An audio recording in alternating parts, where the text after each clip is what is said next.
Hello दोस्तों, welcome to our channel. तो most important topic पे बात करने के लिए आप सब लोगों के साथ हाजिर हैं, जिसमें बात होगी कि डॉक्यूमेंट वेरिफिकेशन के टाइम पे कौन कौन से आप लोगों को डॉक्यूमेंट्स चाहिए, घर के पास पोस्टिंग कैसे मिलेगी, इसके अलावा एडमिट कार्ड का निचला हिस्सा नहीं है तो क्या सॉल्यूशन है, अगर कोई डॉक्यूमेंट में गलती है, फॉर्म भरते टाइम कुछ गलत लिख दिया है, डॉक्यूमेंट में कुछ और है तो उसका क्या सॉल्यूशन है। ओवरऑल आज हम डॉक्यूमेंट वेरिफिकेशन के बारे में कंप्लीट बात कर लेंगे और डॉक्यूमेंट वेरिफिकेशन के टाइम पे ही आप लोगों को कहां पे पोस्टिंग मिलनी है ये भी लगभग तय हो ही जाता है, क्योंकि उसमें पोस्ट प्रेफरेंस कह रहा हूं, प्लेस ऑफ पोस्टिंग आप लोगों से भरवाया जाता है कि आप सबसे पहले अगर आपको जॉब मिलती है तो आप सबसे पहले कहां जॉब करना चाहेंगे। तो इस तरह की आपके पास रहती है लिस्ट, तो उसमें आपको प्रेफरेंस देनी होती है, वो बताएंगे किस तरह से आप लोगों को चीजें करनी है। चलिए फिर स्टार्ट करते हैं अब आप वीडियो को। सबसे पहले हम लोग बता दें, जैसे ही आप पहुंचोगे आपके पास एक एडमिट कार्ड निकलता है आप लोगों का कि भाई आपको डॉक्यूमेंट वेरिफिकेशन के लिए आना है इतनी तारीख को।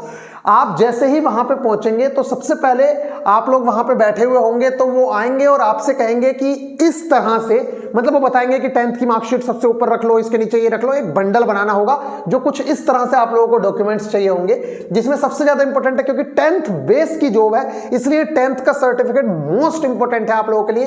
10th की मार्कशीट प्लस सर्टिफिकेट, मतलब जो सनद आती है, ये दोनों चीजें आप लोगों के पास कंपलसरी है, लेकिन अभी यूपी में दोनों एक ही हो गई है तो कोई दिक्कत नहीं है, वो एक ही चलेगी आप लोगों की। और जो बच्चों का सर्टिफिकेट का टेंशन रहता है कास्ट सर्टिफिकेट का कि भैया क्या रेलवे फॉर्मेट में ही बनवाना है, तो ऐसा कुछ नहीं है। मैं आप लोगों को रियलिटी अभी बताऊंगा। मेरे पास आज तक कोई रेलवे फॉर्मेट का डॉक्यूमेंट बना हुआ नहीं है, जो यूपी गवर्नमेंट में नॉर्मली बनते हैं, आप जो जाते हैं जनसेवा केंद्र पे वही मेरे पास है और वो रेलवे ने एक्सेप्ट किया है दोनों में, चाहे वो एएलपी की बात हो चाहे वो इसकी ग्रुप डी की बात हो, सबके सब में यही चीज एक्सेप्ट होती है। तो बिल्कुल भी टेंशन लेने की या घबराने की आप लोगों को जरूरत नहीं है। चलिए, तो सबसे पहले आप लोगों के पास डॉक्यूमेंट होता है 10th की मार्कशीट प्लस उसका सर्टिफिकेट। इसके अलावा अगर आपके पास कोई हायर एजुकेशन क्वालिफिकेशन है तो वो भी आप दे सकते हैं जब आपने फॉर्म में फिल किया है कि भैया मैंने ग्रेजुएशन की हुई है, लेकिन ये सिर्फ और सिर्फ इसलिए मांग लेते हैं कि आगे प्रमोशन में आप लोगों को हेल्प मिलेगी। दूसरा, जब इंटरनल एग्जाम होंगे जीडीसी एलडीसी के थ्रू, तो उस टाइम पे आप लोगों को प्रेफरेंस में ले लिया जाएगा कि भैया इसके पास जो है ग्रेजुएशन है, तो मतलब ये एसएम के लिए भी अप्लाई कर सकते हैं। इस तरह की चीजें होती हैं, वैसे ये बाद में भी अपडेट करवा दिया जाता है। तो गाइज 12th ग्रेजुएशन जो भी है आप लोगों को ये वाली चीजें चाहिए होंगी। 12th या ग्रेजुएशन की तो फाइनल ईयर की मार्कशीट ही मांगते हैं क्योंकि इसमें ग्रेजुएशन की जरूरत नहीं है, लेकिन जब एएलपी की बात चलेगी उस टाइम पे आपको सेमेस्टर की भी मार्कशीट मांगते हैं कि आपके अगर डिप्लोमा में 6 सेमेस्टर हुए हैं तो 6 के 6 सेमेस्टर की मार्कशीट चाहिए उन लोगों को। ठीक है गाइज, तो कास्ट सर्टिफिकेट आप लोगों को चाहिए, एससी एसटी ओबीसी, ये इंपॉर्टेंट है। इसमें देखिए, वैसे तो कहते हैं कि रेलवे फॉर्मेट में होना चाहिए, अगर मान लीजिए किसी का रेलवे फॉर्मेट में नहीं बना है तो आप लोगों का जो नॉर्मली, जैसे आप जनसेवा केंद्र पे जाते हैं तो उससे बस इतना बोलना है आपको जाके कि सेंट्रल गवर्नमेंट के फॉर्मेट में हमें हमारा कास्ट सर्टिफिकेट बना के दे दो। वो ऊपर उस पर लिखा हुआ होता है, बिल्कुल ऊपर लिखा हुआ होता है कि केंद्र सरकार की भर्तियों के लिए, मतलब इस तरह से लिखा हुआ होता है कुछ, तो आप लोग समझ जाएंगे और वो वहां पे उस चीज को एक्सेप्ट करते हैं, उसको भगा नहीं सकते। अगर वो कहते हैं तो आप उनसे बोलो कि भाई हमारे यहाँ तो यही बनता है, और उस पर लिखा हुआ होता है एसडीएम की डिजिटली मोहर होती है, सब कुछ होता है वो। तो रेलवे फॉर्मेट में अलग से बनवाने की भी कोई इतनी ज्यादा खास जरूरत नहीं है। अगर आप बनवा सकते हैं देन बनवाइए, नहीं तो अदरवाइज वो चल जाता है। मेरा तो चल गया था दोनों जगह, कोई दिक्कत नहीं हुई, किसी ने कुछ नहीं पूछा। बहुत सारे लड़कों के उसी फॉर्मेट में बने हुए थे। लेकिन एक बात याद रखना, ये आपके पास 2 सर्टिफिकेट होने चाहिए, एक जो लेटेस्ट वाला है, मतलब आप जब डॉक्यूमेंट वेरिफिकेशन होगा उससे 1 महीने पहले बनवा लेंगे, या अभी बनवा लीजिए, कोई दिक्कत नहीं है। एक तो ये वाला सर्टिफिकेट मतलब अभी का, और एक जब आपने फॉर्म फिल किया था उससे पहले का, क्योंकि आप वो ये कहते हैं कि किस बेस पे आपने फॉर्म भरा था, मतलब उस टाइम पे आप उस कैटेगरी में थे या नहीं थे। ऐसा तो नहीं है कि आपने उस टाइम पे बस ऐसे ही भर दिया और सर्टिफिकेट भी बनवाया। तो आपको पास 2 सर्टिफिकेट होने चाहिए, न्यू प्लस ओल्ड। समझ आ गई? नोटिफिकेशन के टाइम का सर्टिफिकेट जिसके बेस पे आपने भरा है, वो अगर पुराना भी है तब भी चलेगा क्योंकि उसके बेस पे आप लोगों ने भरा है। तो एक पुराना सर्टिफिकेट चाहिए और एक नया जो अभी वाला है। इसके अलावा पैन कार्ड, तो पैन कार्ड तो होना ही चाहिए, आप लोगों को पता है कि भाई जिस चीज में सैलरी आएगी वो वाली चीज होनी चाहिए, प्लस आधार कार्ड आप लोगों का होना चाहिए। ये वेरिफिकेशन भी होता है। ये डॉक्यूमेंट्स 30 पासपोर्ट साइज फोटोज रख लेना, क्योंकि मेडिकल में भी जरूरत पड़ती है, डीवी में भी जरूरत पड़ती है, बहुत जगह पे जरूरत पड़ेगी फोटोज की। इवन कई जगह पे आप लोगों को लास्ट टाइम तक भी, ज्वाइनिंग के टाइम तक भी आप लोगों से बहुत सारी चीजें मांगी जाएंगी। तो लगभग 30 पासपोर्ट साइज फोटोज आपके पास होने चाहिए। अदरवाइज नहीं भी होते हैं तो वहां पे फोटो खींचने वाला आ जाता है, इतनी बड़ी कोई दिक्कत नहीं है। लेकिन घर से लेके जाएंगे तो टेंशन फ्री रहोगे, भाग दौड़ नहीं करनी पड़ेगी।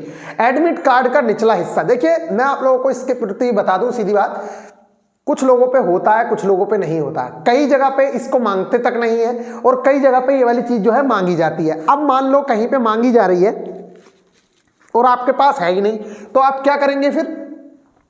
वो कुछ नहीं कहते हैं, इतना ज्यादा इसका कोई इतना बड़ा इश्यू नहीं है। अगर है तब भी ठीक है, नहीं है तब भी ठीक है, क्योंकि बाकी डॉक्यूमेंट्स अगर आपके ठीक हैं तो इसकी वजह से काम रुकता नहीं है। और फिर भी मैं आप लोगों को बता दूं, अगर किसी वजह से कोई प्रॉब्लम होती है तो आपको 7 दिन का समय, 5 दिन का समय, 4 दिन का समय दिया जाता है कि ये वाला जो डॉक्यूमेंट है आप लाके दे दो, बनवा लो, जो मतलब उसका सॉल्यूशन हो सकता है बेस्ट से बेस्ट, या आपको किसी हायर अथॉरिटी के पास भेज दिया जाता है कि आप उनके पास जाइए, तो वहां से जो सॉल्यूशन मिलेगा वो आप लोगों को करना होता है। ठीक है, ये तो रहे डॉक्यूमेंट्स। तो इन डॉक्यूमेंट्स को आप बिल्कुल एक सेट बना लोगे। साथ में मैं आप लोगों से कहूंगा कि इनका जो बंडल है इसकी सबकी कम से कम 5-5 फोटोकॉपी जीरोक्स करा के जरूर से जरूर रख लीजिएगा, क्योंकि इसकी जरूरत पड़ती है। ठीक है गाइज, तो ये रहे डॉक्यूमेंट्स। अभी मैं बताऊंगा आप लोगों को प्लेस ऑफ पोस्टिंग कब भरवाया जाता है, मतलब पोस्टिंग कहां मिलेगी ये कब भरवाया जाता है। ये डॉक्यूमेंट्स हो गए। अब आप सब लोग बैठ जाओगे, आप लोगों को से कह दिया जाएगा कि एक के ऊपर एक, पहले नंबर पे ये रख लो, दूसरे पे ये रख लो। ठीक है, डॉक्यूमेंट्स का बंडल बना लेना है। फिर वो कुछ लिखवाएंगे, आपको देंगे एक पेपर, उस पर हैंड राइटिंग में कुछ लिखवाएंगे जिससे कि आपकी राइटिंग मैच भी करवाएंगे अंदर भी।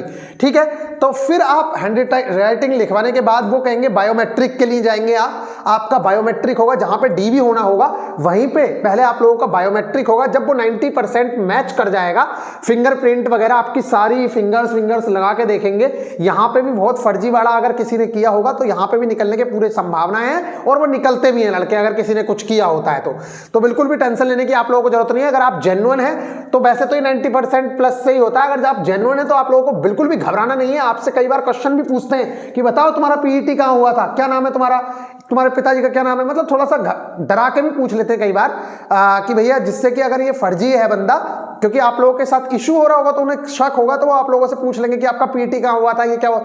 तो आप लोग इसके लिए तैयार रहिए, उनको क्वेश्चंस के आप जवाब देंगे। और अगर आप जेन्युइन कैंडिडेट हैं तो कोई प्रॉब्लम होने वाली नहीं है। प्रॉब्लम सिर्फ उन्हीं लोगों को होती है जिन्होंने कुछ गड़बड़ की होती है। ठीक है गाइज, तो यहां पे आप लोगों का जैसे ही बायोमेट्रिक हो जाएगा, फिर वहां पे डॉक्यूमेंट वेरिफिकेशन चल रहा होगा, तो आप वहां पे जाके अपने ओरिजिनल डॉक्यूमेंट्स दिखाएंगे। वो ओरिजिनल डॉक्यूमेंट्स आप लोगों के सारे देखेंगे, कंप्यूटर पे रजिस्टर भी होंगे, वो सारी चीजें नंबर वंबर डाल लेंगे। उसके बाद आपके डॉक्यूमेंट्स कोई नहीं लेगा, आपको डॉक्यूमेंट्स ले लेंगे, वो आपको दे देंगे, और उसकी जो फोटोकॉपी है वो अपने पास रखेंगे। फिर क्या होगा, आप लोगों को बैठा, देखिए डॉक्यूमेंट्स के अंदर क्या चीजें हैं, नेम, डीओवी, फादर नेम, ये 3 चीजें तो हर हाल में सही होनी चाहिए, ये वाली चीजें गलत नहीं होनी चाहिए। इसके बाद भी अगर कोई चीज इसमें से मान लो डॉक्यूमेंट में आपके प्रॉब्लम है, तो वो क्या कहेंगे कि आप एफिडेविट बनवा के लाए हैं। एफिडेविट कहां बनता है, तो एफिडेविट आप लोग किसी भी ये तहसील होती है या कोर्ट कचहरी होती है, यहां पे जाएंगे, आप कहेंगे कि भैया मेरा डॉक्यूमेंट गलत है, तो आपको एक हलफनामा टाइप का देना होता है। ठीक है, उस पर लिख के देना होता है कि मैं ये प्रॉमिस करता हूं कि ये जो चीज है ये सही है और मेरी गलती से हो गया है। फिर उसकी नोटरी वगैरह हो जाती है, तो वो वेरीफाई हो जाता है कि आपको, अगर आपने गलती की होगी या मान लीजिए आप गलत हलफनामा दे रहे हैं या एफिडेविट दे रहे हैं, तो बाद में आप उसके लिए पकड़े जाओगे। तो ये वाली चीज है। तो एफिडेविट अगर आपका बना हुआ होगा तो आपसे कोई कुछ नहीं बोलने वाला है और वो आपको एक्सेप्ट कर लेंगे। इसके बावजूद भी अगर कोई प्रॉब्लम होती है तो वो अपनी हायर अथॉरिटीज के पास आपको भेजेंगे, और इसके बाद भी अगर कोई प्रॉब्लम होती है तो आपको टाइम दिया जाएगा 1 महीना, हफ्ता, 5 दिन, जिसमें आप उस चीज को ठीक करा लें। अदरवाइज आपको ऐसा नहीं है कि निकाल के फेंक दिया जाएगा। आपकी नौकरी पक्की है, आपकी नौकरी कहीं नहीं जाएगी, इस चीज को आप समझ लीजिए। लेकिन अपनी तरफ से पूरा काम करके लेके जाना है। साइन जो है बिल्कुल सेम होने चाहिए। कई बार साइन में भी दिक्कत हो जाती है गाइज, तो ये साइन आप लोगों के सेम होने चाहिए। इसके बाद क्या होगा, आप बहुत टाइम तक बैठे रहेंगे, उन लोगों का वेरिफिकेशन चलता रहेगा, कभी इस ऑफिसर के पास, कभी उस ऑफिसर के पास। फिर उनका कोई चीफ ऑफिसर आते हैं, चीफ जो भी होते हो, फिर वो चेक वेक करेंगे सारी चीजें। उनके साइन वाइन होने के बाद कई जगह पे आप लोगों के शरीर के मार्क पूछे जाएंगे कि बताओ, ठीक है, हाँ, उतरवा के भी देखे थे, समझ रहे हो ना, मतलब वो उतरवा के अगर आपका अंदर है कहीं तो उसको दिखाना पड़ता है कि हाँ साहब मेरे यहाँ है या मेरे यहाँ है, ये देखिए सर ये यहाँ पे हो रखा है मेरे, समझ आ गई। इस तरीके से आप लोगों को अपने जो मार्क हैं वो बताने होंगे, कम से कम 2 मार्क तो ढूंढ के रख लेना, समझ आ गई। कभी बाद में वहाँ ढूंढते फिरो, वैसे ढूंढते ही हैं सब लोग कि कहाँ है, क्या हो गया, ठीक है। तो अपने 2 मार्क ढूंढ के रखना कि कटा है, जले का निशान है, तिल है, क्या, ये वाली चीजें। कई बार तो वो कहते हैं कि तिल को छोड़ के कोई 2 निशान बताओ, तो आपको वो वाली चीजें बतानी होती हैं कि चोट का निशान हो, कुछ हो, 2 साइन देने होते हैं आपको भैया अपने कि कल कला को कोई प्रॉब्लम होती है तो आपको पहचाना जा सके कि हाँ भाई ये वही बंदा है, ठीक है गाइज। इतनी चीजें हो गई। ये सारी चीजें होने के बाद अब क्या होगा, आपको एक फॉर्म देंगे वो, उसमें भी आप लोगों को पूरी कंप्लीट फॉर्म होगा, उसमें भी आप लोगों को सारी डिटेल्स भरनी होगी जो आप अपने डॉक्यूमेंट्स से, अपने एडमिट कार्ड से सारी चीजें भरेंगे। उसमें एक जगह ऑप्शन आएगा कि प्लेस ऑफ पोस्टिंग प्रेफरेंस देने के लिए आएगा। तो मान लीजिए आपको मुरादाबाद डिवीजन मिला या मान लीजिए आपको लखनऊ डिवीजन मिला, तो लखनऊ डिवीजन के अंदर ग्रुप डी की जो पोस्ट है, जितनी पोस्ट है और उनके जहां जहां काम होने वाला है, मान लीजिए लखनऊ की शेड में पोस्ट है, लखनऊ के ट्रैक पे तो होंगी ही सब जगह, तो ये सारी की सारी आपसे पोस्ट प्रेफरेंस भरवा ली जाएंगी। तो पोस्ट प्रेफरेंस नहीं, प्लेस ऑफ पोस्टिंग भरवा लिया जाएगा। मान लीजिए आपका घर लखनऊ में है, आप क्या चाहते हैं कि यार मुझे पोस्टिंग जो है शेड में मिल जाए, तो आप पहले नंबर पे उसमें डालेंगे शेड। तो अगर आपके इतने मार्क्स अच्छे हैं और शेड में कोई जॉब है जो आप उस पर पूरी तरीके से खरे उतरते हैं, तो आपको शेड में जॉब मिल जाएगी।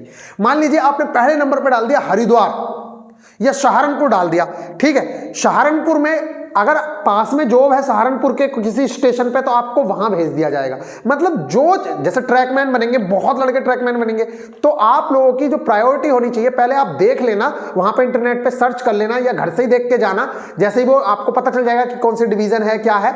फिर भी अगर कुछ नहीं है तो वहां पे इतना टाइम रहता है, बस अंधाधुंध मत भर देना, आराम से देखना कि भैया मुझे कहां पे क्या चीज देखनी है। पहले देखना कि ये घर के कितना दूर है, घर से कितना पास है, पापा से पता कर लो, फोन से चाचा से पता कर लो कि ये वाली वर्कशॉप कहां पे है, पहले से सब कुछ पता चली जाएगा। लेकिन अगर किसी को इन्फॉर्मेशन है, उसको देख के प्रेफरेंस भरनी है कि पहले नंबर पे इसको, दूसरे नंबर पे इसको, मतलब बिना सर्च किए मत भरना, बाद में रोते फिरोगे कि वहां पहुंच गया, मैं तो वहां पहुंच गया। समझ आ रही है?